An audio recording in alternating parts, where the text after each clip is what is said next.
하나님의 말씀을 봉독하겠습니다. 디모데후서 4장 6절에서 8절까지. 전제와 같이 내가 벌써 부어지고 나의 떠날 시각이 가까웠도다. 나는 선한 싸움을 싸우고 나의 달려갈 길을 마치고 믿음을 지켰으니 이제 후로는 나를 위하여 의의 면류관이 예비되었으므로 주 곧 의로우신 재판장이 그날에 내게 주실 것이며 내게만 아니라 주의 나타나심을 사모하는 모든 자에게도니라. 아멘. 읽은 말씀에 근거해서 후회가 되지 않는 인생이라는 제하에서 말씀을 드리려고 합니다. 사도 바울은 읽은 말씀 6절에서 전제와 같이 내가 벌써 부어지고 나의 떠날 시각이 가까웠도다 이렇게 말을 했는데, 이 전제라는 것은 제사에 기름 붓는 마지막 부분의 과정인데, 그처럼 자기 인생이 벌써 시한이 다해서 내가 떠날 그 날이 가까웠다는 미래를 내다보는 마음이 이 바울 사도에게 있었습니다. 이 사도 바울은 자기 자신이 내가 거룩하고 깨끗하게, 내 자신이 생각해도 주변 사람이 나를 바라볼 때에도 하나님께서 나를 보실 때에도 나는 승리자로서 아름답게 산 사람이라는 그런 승자의식을 가지게 되었다는 사실이에요. 여러분, 사람이라고 하는 것은 내가 어떻게 사느냐에 따라서 평가를 받게 되어 있는 것입니다. 얼마나 오래 살았느냐, 그것이 문제가 아닙니다. 그 행실이 어떤 모습으로 살아왔느냐, 숨결이 아니라 생각으로 바른 느낌 속에서 살아야 한다는 말이에요. 이 세상을 떠날 때 사람들로 하여금 진정한 존경심을 받고 하나님이 보시기에도 칭찬이 가는 이런 삶을 살아야 된다는 사실입니다. 저는 새로운 학기를 맞는 천여 명의 학생들에게 제가 유별히 당부를 했습니다. 여러분, 우리는 건강해서 움직일 수 있어서 이 학교에 오고 또 교회에 오고 학업의 중요성을 알고 준비할 수 있는 지혜, 삶을 이어갈 수 있는 재정과 특별히 믿음을 위해서 우리에게 채워줄 수 있는 이 채플의 시간, 하나님의 말씀을 듣고 강론받을 수 있는 이 예배의 시간이 우리에게 주어진 것이 얼마나 큰 행복인가를 생각하고 우리의 삶이 후회되지 않는 그런 삶을 살아야 되겠다는 말입니다. 그러면 어떻게 사는 것이 보람있게 사는 생활일 것인가? 먼저 우리는 소명의식을 갖고 한 절기 한 학기의 시간을 효용성 있게 잘 사용해야 한다는 말이에요. 소명의식이 중요한 이유는 뭐냐 하면, 훌륭한 사업의 성과를 이룬 사람들의 삶은 확실히 사명의식이 투철했다는 사실이에요. 구약의 모세가 80세에 호렙산의 가시떨기나무 속에 불타는 광경 속에 소명을 받게 되었는데, 그 속에는 깊은 뜻이 담겨져 있었습니다. 모세의 소명받은 것은 이스라엘뿐만 아니라 우리 모두에게도 큰 교훈이 되는 것입니다. 그것은 모세의 부름받은 목적이 무엇인지를 우리가 알듯이, 우리가 이 세상을 살아가면서 하나님 앞에 믿음을 가지고 인생의 목표를 살아가면서 진정한 목적이 무엇인가를 알아야 하기 때문에 그러한 것입니다. 본문의 바울 사도의 고백에서 생각할 수 있는 것은, 바울 사도도 호레산과 같은 가시떨기는 아니라도 다메섹 도상에서 부름을 받고 나서 그는 사명의식 속에서 살게 되므로 엄청난 일의 실적을 거두게 되었습니다. 그래서 모세는 구약의 선지자로서 존경을 받고 바울 사도는 신약의 사도로서 큰 역사를 이루게 되었습니다. 특별히 하나님은 모세를 준비 끝에 부르셨다는 사실입니다. 출애굽기 1장 2장을 보면 이스라엘이 애굽에서 받는 고난이 얼마나 큰 고난인가 그 고난의 실체가 드러나는데 그들이 고난이 더하면 더해갈수록 점점 더 강성해 갔다. 이 강성하다는 말은 히브리어 하자크인데 이것은 강하게 하다, 견고하게 하다, 튼튼하게 하다라는 그런 의미가 함축되어 있는 것입니다. 무슨 얘기냐? 오늘 우리가 이 시대를 살면서도 사람이 예적으로 너무 편안하고 안일하고 여러 가지 조건이 갖추어지게 되면 강해지는 것이 아니라 오히려 연약해지고 정신력도 약화되는 수가 많다는 것을 우리는 알아야 됩니다. 그러나 예적으로 박해를 받고 어려움을 겪게 되면 몸도 정신도 강하게 되는 것이에요. 그래서 흑인 선수들 가운데도 보면은 이 아프리카에 있는 사람들이 달리기도 잘하고 이제 운동도 잘하고 하는 것은 어떤 면에서 인간적으로 이제 다른 사람들에 비해서 받아야 할 대우를 다 받지 못하기 때문에 그 약한 것이 내가 이것을 어떻게든지 탈피해야 된다는 그런 생각으로 강한 사람으로 둔갑되어지는 것을 우리는 보게 됩니다. 창세기 28장 내용을 보게 되면 이 야곱이 베델 광야에서 잠을 자게 되는데 거기에서 하나님께서 사닥다리를 천사가 오르내리게 하는 그런 환상을 보여주었습니다. 그때 야곱은 그 광경을 보고 뭐라고 말을 했느냐 하면 여호와께서 과연 여기 계시거늘 내가 알지 못하였도다 하는 그런 장면이 나옵니다. 야곱은 알지 못했지만은 우리 하나님은 그 배후를 아시고 그에게 나타내 보여주셨다고 하는 사실을 그는 깨닫고 감격한 것입니다.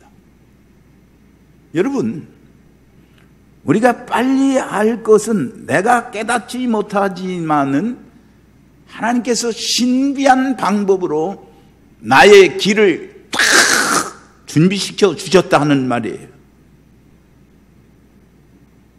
그래서 내가 하나님 앞에 준비된 인생을 살아가고 있다고 하는 이 사실을 깨닫는다고 하는 것은 큰 은혜를 도받을 수 있는 그런 상황으로 내 자신이 변화되어 가는 것입니다. 똑같은 교회에서 하나님의 말씀을 선포합니다. 똑같은 강당에서 우리 학생들에게 하나님의 말씀을 선포합니다. 그런데 어떤 사람은 은혜를 받고 어떤 사람은 은혜를 받지 못하는 것은 그 사람이 마음을 어떻게 준비했느냐에 따라서 각자의 차이가 나게 된다는 말입니다. 마음의 준비가 되어 있지 않은 사람은 은혜를 받지 못하는 거예요. 제가 학교에 가서도 자주 느끼는 것이 뭐냐면 이사장님, 이번 총장님이 참 훌륭해요. 너무 잘 선택했어요 하는 그런 사람들도 이제 많이 보지만은 그러나 어떤 사람은 너무 시각차가 커서 동과 서같이 멀어져 가지고 아니 좀 괜찮은 부분을 총장으로 세우지 격이 안 났습니다 하면서 이제 불평하는데 지금 말씀드린 바대로 제가 생각해 보면 마음의 준비가 되어 있지 않고 자기 자신이 생활이 건전하지 않은 사람은 남의 평가에 있어서도 이렇게 아주 기분 나쁘게 악평을 하는 그런 것을 발견할 수가 있는 것입니다. 여러분, 우리 예수님께서 얼마나 많은 군중이 따랐어요. 베세다 들녘에 막 5,000명이 쫓아가서 밥 먹는 것도 잊을 정도로 정말 예수님을 가로막아서 운집해 있어서 들어갈 수도 없도록 그렇게 많은 군중이 따랐습니다. 그런데 그 많은 군중들이 나중에 어떻게 했어요? 십자가에 못 박게 하소서, 십자가에 못 박게 하소서 하면서 남은 구원하였으되 자기는 구원하지 못한다고 하는 조소를 하면서 예수님 앞에 야지를 놓는가 하면 무리 가운데는 예수님의 제자로서 재정까지 맡아서 수고한 그런 흔적이 있지만은 자기 스승을 은삼십에 팔고 비참하게 자기의 인생을 끝맺힌 사람도 있습니다. 세월이 기냐 짧으냐의 문제가 아닙니다. 시간의 효율성이 문제예요. 시간을 잘못 사용하게 되면 학창시절을 아무렇게 보내면 우리가 예수 믿으면서 건강할 때 힘이 있을 때 하나님 앞에 은혜를 받을 수 있을 만한 그때에 아무렇게 살다 보면 그 마지막은 후회스러운 그런 시간을 맞이하게 되는 거예요. 학창시절에 게을러 터져서 하나도 연구한 것 없고 준비한 것이 없을 때 현장에 가서 자기 인생이 얼마나 미련한 삶을 살았는가를 깨닫게 되는 것입니다. 여러분, 젊은 사람은 장점이 많아요. 얼마나 여러 가지로 이제 좋은 점이 많습니까? 그러나 젊은 사람에게 큰 약점이 뭐냐면은 젊은 사람은 긴장감이 없어요. 나이가 많이 먹은 사람들은 세월이 흘러가는 것을 보고 이게 이렇게 범석히 흘러가는구나. 그래서 긴장감을 가지게 된다는 말이에요. 자꾸 얼마 남지 않은 시간을 어떻게 이제 이 시간을 활용해서 살아갈 수 있을까 하는 삶을 사는데, 이 긴장감을 가지고 살아가는 사람과 일어나는 일을 앞에 놓고 그저 계속 차일피일 머리로 내일로 미루고 사는 사람과의 그 마지막은 엄청난 차이가 나게 된다는 말이에요. 오늘 우리가 후회되지 않는 삶을 살기 위해서 어떻게 해야 되느냐? 내 젊음의 때를 잘 활용하여 사는 보람을 채워가야 된다는 말입니다. 여러분, 사람들의 관심이 뭐예요? 오늘날의 최고의 관심은 얼마나 아름답게 만들어가느냐. 그래서 여자분들은 S라인을 가지기를 원하고 남자들은 막 강인한 몸매, 지치지 않는 그런 삶을 살기를 원합니다. 그러나 정말 아름다운 사람이라고 하는 것은 내가 한 가지라도 더 배우고 어떻게 내가 하나님이 준 이 세상에서 땀을 흘리면서 그것도 봉사일을 하면서 살아가느냐. 땀 흘려서 일하는 사람이 정말 아름다운 것입니다. 성경은 뭐라고 말합니까? 일하기 싫거든 먹지도 말라. 우리가 하나님 앞에 열심히 살아가는 것, 탐구해가는 것, 그리고 오늘 우리 자신들이 가르치는 즐거움을 우리의 속에서 잃어버리고 산다면 그 인생은 즐거움이 없는 거예요. 전 제가 은퇴하고서도 이렇게 말씀을 전하려고 노력하는 것은, 이렇게 전함으로 인해서 듣는 사람이 은혜를 받기 때문에 난 사람이 준비해서 내가 경험한 바를 전함으로 인해 가지고 다른 사람의 은혜 받는다고 하니까 계속해서 지금도 이렇게 전하려고 합니다. 성경은 말합니다. 너는 청년의 때 곧 곤고한 날이 이르기 전 내 인생에 아무 낙이 없다고 할 그 해가 가깝기 전에 너의 창조자를 기억하라고 했습니다. 알렉산드리아의 유명한 성자 한 사람이 산중에 들어가서 수십일 동안을 기도하면서 은혜를 받았습니다. 그래서 금식도 하고 은혜 받고 내려오는 가운데 기분이 아주 충만되어서 내려오는데 성 입구에서 어느 노인 하나를 만났어요. 그런데 이 노인이 이분을 쳐다보면서 뭐라고 말을 하느냐면, 당신은 아직도 덜 되어 있습니다. 당신은 아직 아무것도 아닙니다. 이렇게 얘기하는 거예요. 요파는 그 말을 듣고 깜짝 놀랐습니다. 내가 산중에서 수십일 동안 금식 기도하고 상당한 수준에 오르고 내가 충만된 그런 마음으로 내려오는데 아무것도 아니라? 이렇게 놀라고 있으니까 이 노인이 뭐라고 말했느냐면, 성에 들어가면 구두 고치는 직공이 있을 테니까 그분에게서 배우세요. 그렇게 했습니다. 그런데 아닌 게 아니라 내려와서 보니까 길거리에서 구두 고치는 사람이 먼지를 뒤집어 쓰고 얼굴에 색이 만연하여 입에 찬송을 부르면서 일을 하는 거예요. 마음의 슬픔이 가득 차도 주가 즐겁게 하시리라. 아침에 같이 빛나는 마음으로 너 십자가 지고 가라.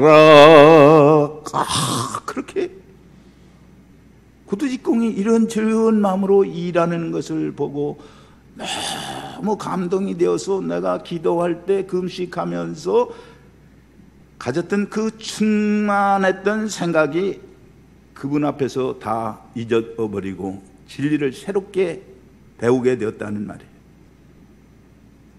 엊그제 텔레비전에 나온 거를 제가 보았어요.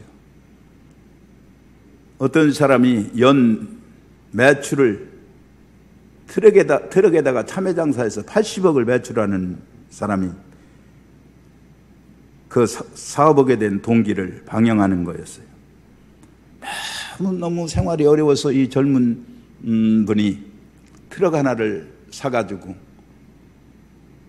노상에서 참외를 받아다가 장사하는 거예요. 근데 열심히 한다고 하는데도 팔리지 않아가지고 너무 속상해서 그 참외를 그냥 길바닥에다 놓고 씻지도 않고 그냥 속채 막 깨먹고 내가 이거 죽으리라고 그냥 먹었는데 설사가 나가지고 그냥 거의 죽다시피 했는데 가만히 생각해보니까 안 되겠더라는 거예요. 그래서 다시 이제 참외를 받아가지고 트럭으로 장사를 나갔는데 역시 안 팔리더라는 거예요. 그런데 어떤 성숙해 보이는 여자 한 분이, 젊은이, 내가 보니까 너무 피곤한 것 같은데 장사를 해줄 테니까 식사 좀 하고 좀 쉬었다 오라고 그렇게 얘기하더라는 거예요. 그래서 트럭채, 참외채 맡기고 이 사람이 식사하고 한참 있다 돌아보니까 트럭에 있던 그 참외가 막 거의 다 없어지고 그 여자도 안 보이는 거예요. 그러니까 막 눈이 시들해가지고 이렇게 쳐다보고 있는데 저만큼에서 뭐를 막 손에다 한움큼 쥐고 오는 거예요. 그래 보니까 돈을 갖다가 한 조목 쥐고 오면서 뭐냐니까 이거 참외 파는 돈이라 그러면서 그 젊은이에게 충고를 하더래요. 젊은이, 내가 보니까 젊은이는 장사를 해도 얼굴에 즐거움도 없고 옷 입은 것도 그냥 지저분하게 있고 그럼 누가 그 참외를 사겠냐. 나도 좌판상에서부터 시작해가지고 이것저것 해가지고 지금은 빌딩을 사서 관리해서 거기서 나오는 것을 이렇게 소득을 얻어서 사는데 없을수록 얼굴을 즐겁게 하고 기쁘게 하고 그렇게 그냥 절망하는 그런 마음으로 하지 말고 좀 활기 있게 자신감을 가지고 팔아요. 내가 그렇게 내 방법으로 하다 보니까 이렇게 팔렸지 않소. 그러니까 이 사람이 용기를 얻어가지고 이제 옷도 깨끗하게 입고 막 그다음부터는 암만 기분 나빠도 기분 나쁘지 않은 듯이 이렇게 했더니 아니게 아니라 잘 팔리는 거예요. 그래서 나만 이러면 되겠나 싶어가지고서 다른 사람들 불러다가 자기 장사하는 법을 알려줬더니 이 사람들도 잘 파는 거예요. 그러니까 안 되겠다. 내가 나가서 이게 차에다만 장사할 거 아니라 나는 그 사람들 미천을 대주고 재료를 대줘가지고서 내가 사업을 해야 되겠다 해가지고 여러 사람을 모으다 보니까 1년 매출이 80억 매출된다. 80억 매출되면 적어도 2, 30억이 남는 거예요. 여러분, 우리가 하나님 앞에 은혜 받고 하나님의 말씀을 가지고 확신성 있게 살아가는 사람들이 사실 무엇이 두려울 게 있겠느냐는 말이에요. 오늘 바울 사도같이 내가 선한 싸움을 싸고 내가 달려갈 길을 달려갔으니 이제 후로는 의의 면류관이 내게 예비되었으리라는 이런 불사조로 살기 위해서 우리는 항상 신앙 안에서 남이 갖지 못하는 그런 감격을 가지고 살아가야 되는 것입니다. 세 번째, 영적 진리로 무장해서 사랑의 가마를 확산해 가야 된다는 말. 장로다, 목사다, 교수다, 그것이 문제가 아닌 거예요. 신앙과 사랑과 인격의 문제를 늘 생각해야 되는 것입니다. 여러분, 우리 사람에게는 돈도 필요하고 우리 사람에게는 친구도 필요하고 여러 가지 이제 집안의 협력도 필요하고 다 필요하지만은 예수 그리스도 안에 있는 이 사랑보다 더 중요한 것이 없습니다.